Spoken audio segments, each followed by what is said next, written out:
Imagina a seguinte situação: você precisa colocar um suporte de toalha no seu banheiro e vai furar a parede. Só que quando você fura, você acerta uma tubulação de água. Que bagunça que não virou, hein?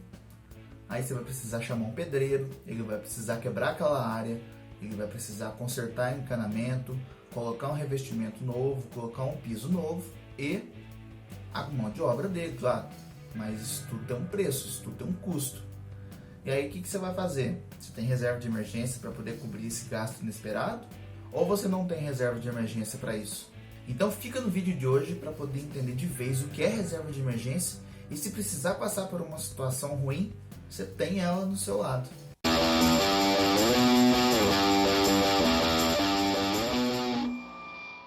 E antes de começar o conteúdo do vídeo, você já sabe que eu vou fazer aquele pedido camarada de deixar o seu like aqui embaixo e de se inscrever no canal e ativar o sininho das notificações. Obrigado! Mas afinal de contas, o que é uma reserva de emergência? Reserva de emergência nada mais é do que um capital que você tem reservado para poder cobrir despesas ou situações financeiras inesperadas. Essa reserva ela é fundamental para que a pessoa tenha liquidez, rapidez, para poder conseguir cobrir uma determinada despesa de uma forma bem rápida. Afinal de contas, se é emergente, tem que ser para ontem, né? Os eventos que mais assustam os nossos brasileiros é a perda do emprego ou se não a redução de uma fonte de renda. É preciso ter em mente que reserva de emergência, como o próprio nome diz, é para emergências. Isso significa que é preciso ter disciplina para não utilizar ela em outras situações que não sejam de emergência, correto? Um exemplo, viagem para a Europa com 60% de desconto. Não é uma emergência.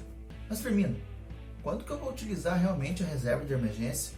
Bom, existem algumas situações. Claro que eu vou dar alguns exemplos, mas depende da emergência que você vai passar, certo? O acidente de carro, e aí tem a necessidade de cobrir a franquia do seguro, o falecimento de um ente querido, a perda do emprego ou até mesmo a redução de renda, dependendo da situação econômica do nosso país. E outras situações que podem acontecer e que são de emergência. Cada pessoa tem uma emergência. E qual que é o valor ideal para a reserva então? Não existe uma resposta correta para isso ou até mesmo uma coisa engessada. Varia de pessoa para pessoa e depende do seu ritmo de vida, a quantidade de dependentes que ela tem e outras situações. Com essa pandemia que nós estamos passando do coronavírus, percebeu-se que 6 meses do custo de vida não era mais necessário. Só para você ter uma ideia, nós estamos no 3º mês de coronavírus e não tem previsão para ele acabar. Então fala-se de pelo menos 12 meses do seu custo mensal. Vamos ver um exemplo aqui agora.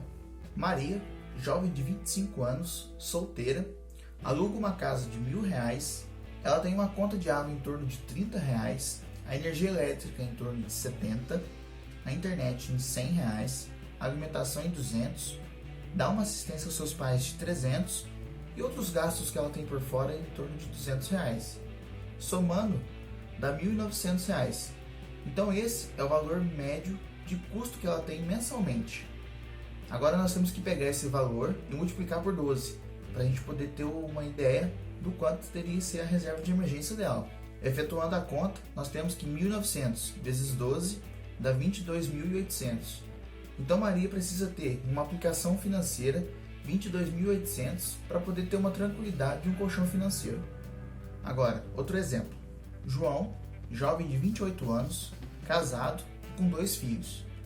Ele tem um financiamento imobiliário no valor de R$1.200, conta de água no valor de R$100, de energia elétrica de R$170, de internet de R$100, alimentação em R$700 e a babá para poder cuidar dos 2 filhos R$1.200.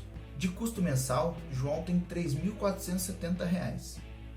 Logo, a reserva de emergência do João deve ser R$3.470 vezes 12 meses, que dá R$41.640.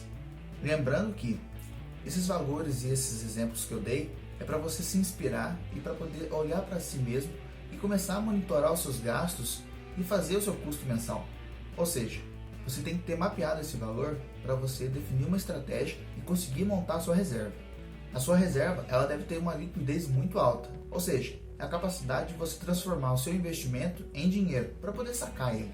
O risco tem que ser baixo. Ele não pode ser volátil. Hoje, por exemplo, está 100 e amanhã 20. Tem que ser uma coisa mais estável. E uma vez que você tem uma liquidez alta e um risco baixo, a sua rentabilidade não vai ser as melhores do mundo. Até mesmo porque não existe nenhuma aplicação financeira que tenha alta rentabilidade, alta segurança e alta liquidez. E precisamos entender também que reserva de emergência é para emergências. Então a gente não quer ficar rico com ela, mas sim para a gente ter segurança para fazer as coisas que a gente realmente deseja. As aplicações financeiras que mais se enquadram no que a gente falou anteriormente são Tesouro Selic, que tem uma segurança altíssima, ou seja, ele depende do Brasil quebrar para ele não pagar a gente. Nós temos fundos DI, que é o exemplo da Nuconta, do Nubank. O risco aqui é a instituição quebrar. Nós torcemos que não, claro. E um CDB de liquidez diária de 100% de CDI. O risco aqui também é de a instituição quebrar. Mas vamos torcer para que não, né? E como que eu vou construir essa reserva, Firmino? Você falou, mas como que eu vou construir ela? Então pensa comigo aqui. Você tem o seu salário e você tem agora o seu custo mensal. Se você gasta praticamente o que você ganha, então não está sobrando nada. É aí que você tem que agir. Você tem que começar a cortar custos e trabalhar por ter uma renda extra para conseguir aportar mensalmente nesses investimentos e conseguir construir sua reserva. Mas sempre lembrando que com organização e disciplina você consegue. Então, quanto mais renda extra você fizer, ou quanto maior o corte de gastos que você tem mensalmente, melhor é, porque assim você vai encurtar o tempo e conseguir fazer outras coisas que você deseja. Investir em objetivos de médio e de longo prazo. Mas e você? Conta pra mim aqui nos comentários, você já tem a sua reserva de emergência formada ou vai começar o processo?